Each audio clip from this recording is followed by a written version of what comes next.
Hey, well, guys, we're in Tampa. It's June the 14th, I think. We're doing the Bitcoin Day in Tampa. Got some miners here, Celestial Mining, Stephen, Mike, and we're just getting a vibe on Florida, getting a vibe on Bitcoin. This community's getting bigger, huh, Steve? It sure is. Like, what brought you guys here? And because I've seen you around for the last 2 or 3 years coming to a bunch of different events. We started going to events in Naples and around the west coast of the state here.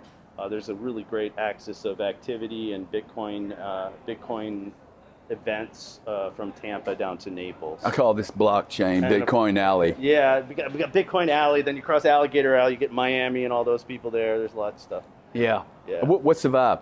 You went to Vegas, now you're at Tampa. What's the vibe here? What's Bitcoin's vibe? Everybody's trying to figure out how their business can get, connected to Bitcoin. What are the investment opportunities? What does the future really look like? And we're just engaging a whole new, broader segment of the population, and the institutional people are all over this too. Yeah. Are you, Mike? Are you guys surprised at what's happening here? Not just in Florida, but like all of Wall Street. The miners have had a tough cycle here. I think that should change here pretty quick, hopefully. But the whole industry. I mean, you got all these corporate strategies. 300 of the Fortune 500 companies are putting Bitcoin on their balance sheet or looking at it. What are y'all seeing? I'm amazed at the pace that it's accelerating, and it seems like that really happened not too long ago, maybe a year ago when we were in Nashville. And it seems like since then, everything has just moved kind of like in dog years, where so much is happening in such little time. And I think that's what, we're seeing today is that, and that's why there's so many people here, is from the education standpoint. They now want to know what's going on. Yeah. They feel like they're getting the support that they needed, from top up and now at the local level as well. Yeah. 3-4 years ago, I didn't think some of this stuff was going to happen until the end of the decade, and here we are in the middle, and it's go. Yeah, I think November, Nashville, but November, the election really, I think we actually accelerate everything by 4 to 6 years. Yeah, I think so. I mean, really, you would have to stomp on this, put a blanket on it to stop it now. Mm-hmm. It is really progressed. And that brings me to this question, which is, hey, if the market moved 6 years and 3 months, mm-hmm. Regulatory-wise, it most certainly did. And I think there's some other game theories that are going on, but what does that do to the kind of mining you're doing? And I didn't want to say this in here, but I'm beginning to believe micro mining, like what you guys are doing, mm-hmm. and maybe that's the wrong word. Probably, but it's the wrong word, but it's not. Let me say it this way. I think macro miners that are diversified all over the place, that have scale, are going to fail. All of them. Yeah, I don't like their business models. I'm actually going, oh my God, dude. Unless you were a sovereign and you own the energy and you don't have to have an input cost, I'm not sure. Well, I only think small works. Smaller works. Smaller.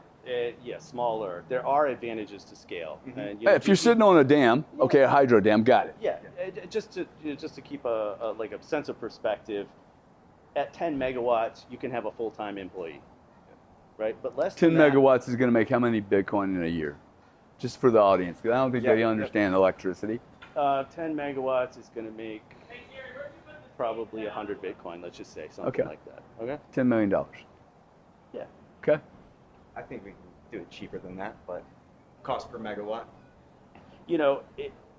The machines get more efficient, so they get more productive. So it really depends on what you're putting in there and how much you're generating for those megawatts. But I think it's a race to lower and lower cost energy. I've always stayed laser focused on that, and I started out in this business at 8 cents. Much like kind of the retail situation that people look for, and we're now sub 3, and we're eyeing 0. So what did I tell you? Who the winner is going to be when you first met me? Well, you said natural gas when you started trading it was what? It was $7.26. What's it today? It's $3.50, and I think it's that 80 cents too much margin on it. And by the way, that 80 cents. Hey, by the way, it was $2.50 before we blew up 2 pipelines going to Germany. Right. and now it's 350. What do you think happened there? Okay, I think LNG Yeah. happened. Yeah. I mean, that was that anyway. And so like think of like the natural journey of Bitcoin. The first thing you do is something a little bit more higher time preference. You go out and you buy at the market, and you're just like, I learned about this thing, I'm gonna go buy it. Yeah.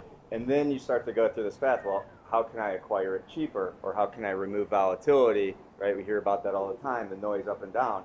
And so then you start to go, okay, well, maybe if I can, get some machines, right? Start turning that cheap energy into cash flow. And so it's part of the progression, I think, as a Bitcoiner, is you start with buying it outright, and then you start to learn about this thing called mining, and then you realize maybe if I have enough of these machines, maybe I don't really care as much of the volatility because I have enough coming in to offset that volatility. Yeah. I really look at it like it's a search for Bitcoin cash flows. Yeah. Whether it's mining or any other business. Mining is the most obvious scalable Bitcoin cash flow you can get, right? Capital in, Bitcoin starts coming out. Well, but that's not proven to be true of many of the American miners. Well, that gets into the operating model and how your business strategy and some of the characteristics of those companies. But I mean, just for the audience, Yeah. the spread between an operating company in the United States, I think Iron's making Bitcoin at 47 G's, and then there's Ish, okay? I could be off by 10%, whatever. And then you got Marathon at 137.5. The spreads between these two are like massive, right? That's a big delta. Yeah. I think that their easy access to capital via the public markets has not forced really discipline on them in terms of the business performance and the investment decisions that they've made. And so they're they've been given a pass on so many things. And I think. Well, they have not been given a pass on Bitcoin relative to Bitcoin. It's been not a great investment. You're right. You're right. Right. Yes. But they should be punished, and I think there's absolutely room for higher performing mining investments, say second or third generation, done right. I personally think that the first Bitcoin native business is mining, and it should be profitable in Bitcoin terms. Now, But it never has been. Well, it's really hard to do. Not really. Unless you stole the electricity. Right. Well, the fact is it hasn't had to be because the public markets are continue to finance them and allow them not to do that. Yeah, but, okay, maybe this goes on too long of a conversation, Yeah. but even before then, Yeah.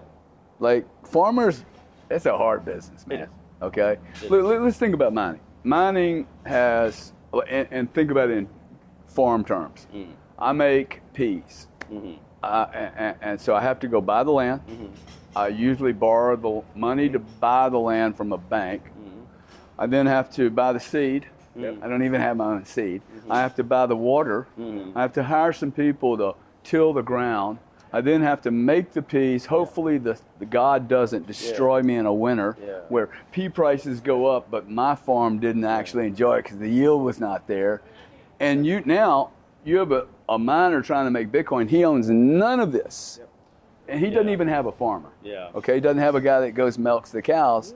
It's hard, man. It is. It is. Okay? It is. Now, if you were an energy player, Yes. if you were ExxonMobil and your input was zero, I could see them being monster scalers. There is enormous excess and wasted energy out there. 23%, I think, man. Yes. Behind the pipe. And ultimately, I believe miners are going to, at a certain scale, are going to be able to access it at nearly free prices.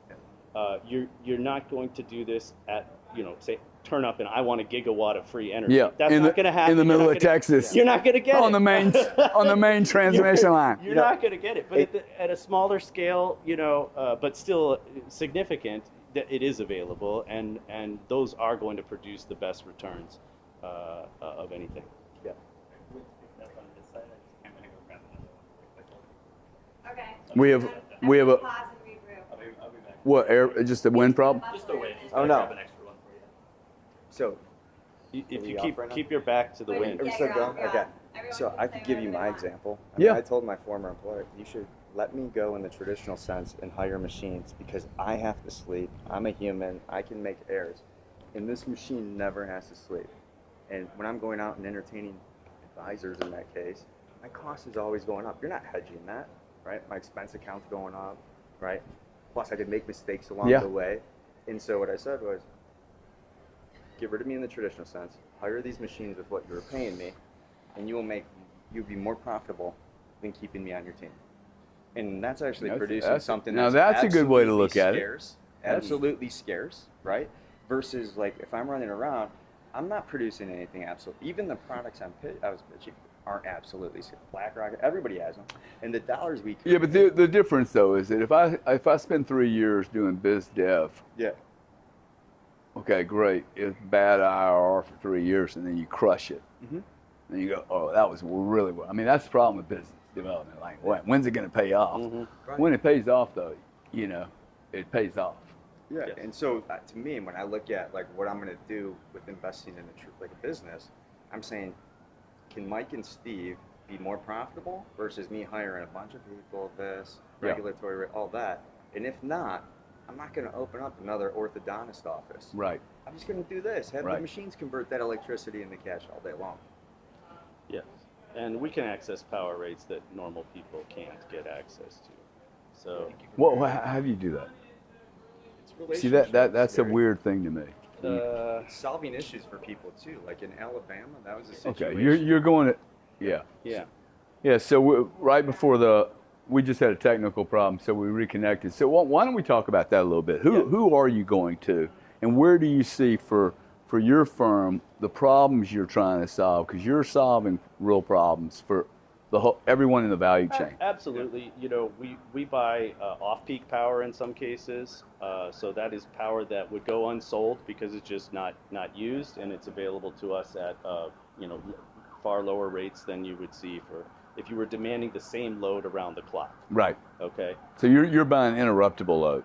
Right, and that just means that you're during weekdays you're going to shut down for a few hours every day, but we look for situations where we can get under 3 cents, and that puts us in the top quartile of marginal cost producers, right? So we're deploying new gear on those low rates. We're going to be very productive, and there's a whole lot of dead bodies between us and if the Bitcoin price jives and all that goes down, they're going to take hash offline long before we do. So there's a margin of safety in all of that. Yep. But ultimately, it's about the returns, and I'm looking for even cheaper power. My search now is sub 2 cents, and we've even heard of some zero cost power, rev share type deals, and there's all different economics possible once you have that, because one of the biggest questions is what's the longevity of my equipment? Okay, if I don't, if my equipment's good at this power rate for 3 years, at year 4, does it start to get marginal? Probably. You got to have a home for that stuff. Right. Okay, a migration plan. It's paid off. Yeah. Okay, but it's good. At zero cost power, you could split the bill. You could split the revenue with other people and make money. We're getting calls because of. But this is like, just for the people that don't understand some of the detail. This is like having your 100,000 acre farm, and every 3 or 4 years going, hey, we got to change all the equipment now. And by the way, we cannot do peas anymore. Okay, we have to change what we're producing because, the ground's not going to handle it. Right. And you take a haircut every time you sell or do broker transactions, right? So it's just a lot of leakage. As much as possible, you want to have a migration plan for your gear, so you're on a constant search for lower and lower. I mean, cost energy.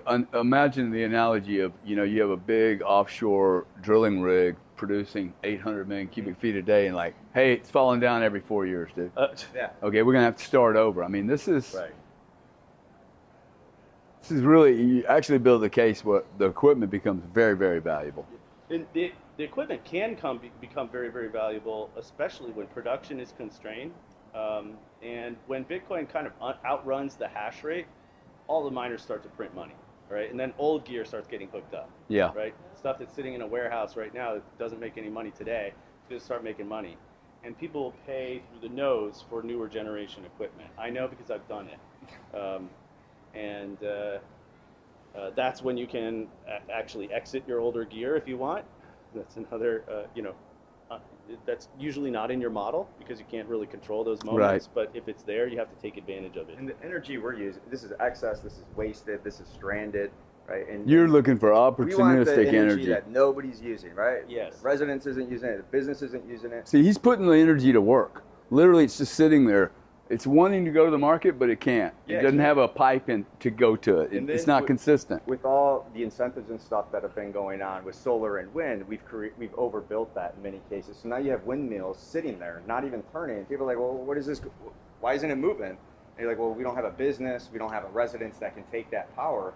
And so now you have, around the world, negative electricity rates for sometimes 12 plus hours a day. And so those energy they're in trouble. Power generators, they're in trouble.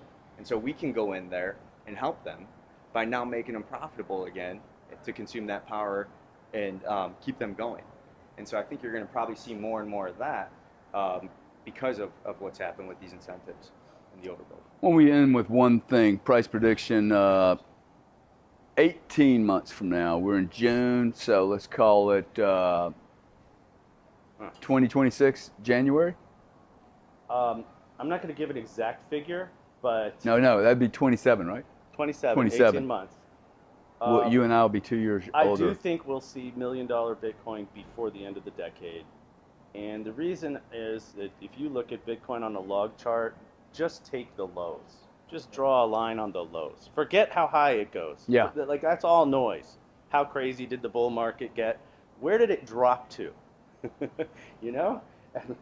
And man, that is on an exponential curve higher, and I think we're going to hold. Like, I have certain levels. Like, if we see it go below 84 in the next couple months, I got to ask questions whether those lows are going to hold. But as long as we continue. You ask the questions, I'll be buying the shit out of it. I know. I'll be buying 88s all day long, dude. I don't think you're going to get to 84. I'd be very surprised. But it's shocking. Like, if you just look at the lows. Yeah, they're very, yeah. No, look, if you just scale out 15 years ago, do I want to trade against this? No. I'm going to fight this? This is not the kind, you do not want to fight this, okay? This is not the kind of thing you fight. And we're bad at, mapping out exponentials to begin with. Like, our mind really can't comprehend that. We try and, draw everything linear. And so I think a lot of these predictions that might seem crazy, we'll probably look back at it and be like, it was actually pretty obvious. You should have seen that. Yeah. I keep saying one thing. I saw NVIDIA trade about $260 billion in one day. One day, the stock went up 260. And then 3 weeks ago, I saw United Healthcare lose $300 billion in 4 hours. Oh. Now, why am I bringing this up? Well, these are very, very big stocks. Yes. Okay? And I'm pretty sure that Bitcoin is going to do a $250 billion move in one day. Yep. Okay? Yep. And that's a $25,000 candle. I don't think people really, $15,000 to $25,000 candle. If it can happen in NVIDIA and United Health, man, come on. You just have to remind people, the price is decided at the margin. Correct. Okay? What does that mean for the audience? What does that mean? People say that. It means you need one trade at this price. That one unit. And that's the new price, right? And then there's a stickiness to that. So when you find Michael Saylor's willing to buy $100,000 Bitcoin and it stays there for a few days, other people are like, yeah, I'm going to buy. There's automatic buyers.